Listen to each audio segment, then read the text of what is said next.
பிதாமகன் ஊதாரிப்பய என்று ஓங்கிய குரலில் திட்டிக் கொண்டிருந்தார் ராமசாமி. அவர் குறிப்பிட்ட ஊதாரிப்பய அவர் மகன் கணேசன். 10வது படிக்கிறான். படிப்பில் எந்த சோடையுமில்லை. ஆனால் கையில்தான் காசு நிற்காது. அனாவசியமாக எதுவும் செலவு செய்பவனுமில்லை அவன். கொஞ்சம் சினிமா, அதிகமாக புத்தகங்கள், அவ்வளவுதான். இன்று ராமசாமியின் கோபத்திற்கு காரணம் இருக்கிறது. பாடப்புத்தகம் வாங்க கொடுத்த 100 ரூபாயை மிச்சம் இல்லாமல் செலவு செய்துவிட்டு வந்து நிற்கிறான் கணேசன். சாந்தலட்சுமி பெயருக்கேற்றவாறு சாந்தமானவள். எதற்கும் அதிர்வதில்லை அவள். சமையற்கட்டின் வாசற்படியோரம் அவளது ஒரு பாதி முகம்தான் தெரிகிறது. ஓரக்கண் அடுப்பில் இருக்கும் வெண்டைக்காய் தீந்து போகாமல் கண்காணிக்கிறது. ஏ ஜடம், கொஞ்சமாவது உணர்ச்சியை காட்டு. உன் புள்ள இப்படியே போனான் இருக்கறதுக்கு இடம் கூட இல்லாம கஷ்டப்படுவான் தத்தாரி. என்னடா ஆச்சு என்று கண்ணாலேயே கேட்கிறாள் அம்மாக்காரி. கை நிறைய புது புத்தகங்களை எடுத்துக் காட்டுகிறான் கணேசன். கண் இமைகளை லேசாக மூடி திறக்கிறாள். அட இவ்வளவுதானா என்று அதற்கு பொருள். ராமசாமி பிள்ளைகளை அடித்து வளர்ப்பதில் நம்பிக்கை இல்லாதவர்.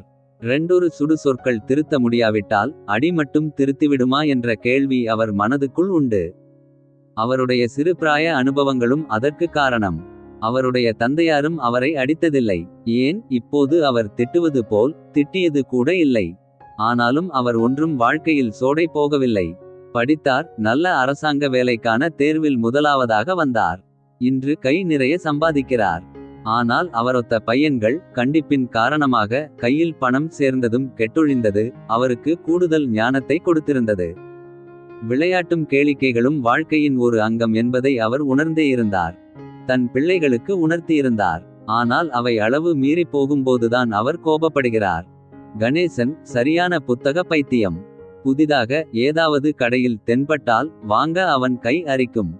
ஆனால் அவன் ஒன்றும் மர்ம நாவல்களையும் பாக்கெட் நாவல்களையும் வாங்குவதில்லை. அவன் வாங்குவதெல்லாம் ஒன்று இலக்கியம் அல்லது பொது அறிவு. ராமசாமி பல நெறிகளை கொண்டவரானாலும் புத்தகம் படிக்கும் பழக்கம் அவரிடம் அறவே இல்லை.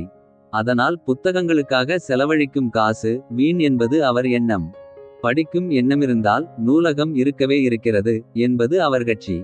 ராமசாமி கோபம் தணிந்து கொல்லை பக்கம் போய்விட்டார். கணேசன் ட்ரங்கு பெட்டிக்குள் புதிதாக வாங்கிய புத்தகங்களை அட்டை போட்டு அடுக்கிக் கொண்டிருக்கிறான். வாசலில் தபால்காரரின் சைக்கிள் மணியோசை கேட்கிறது. Sir, money order. காசித்துண்டால் முகத்தை துடைத்துக் கொண்டே ராமசாமி கொல்லை புறத்திலிருந்து வருகிறார். கொடுப்பா. எங்கிருந்து? நாள் கிழமையென்றால் சாந்தலட்சுமியின் அண்ணன் அவளுக்கு பணம் அனுப்புவதுண்டு. அதுவாகத்தான் இருக்கும் என்பது அவர் நினைப்பு. தம்பி பெயருக்கு வந்திருக்குங்க டெல்லியிலிருந்து. யாருக்கு? கணேசனுக்கா?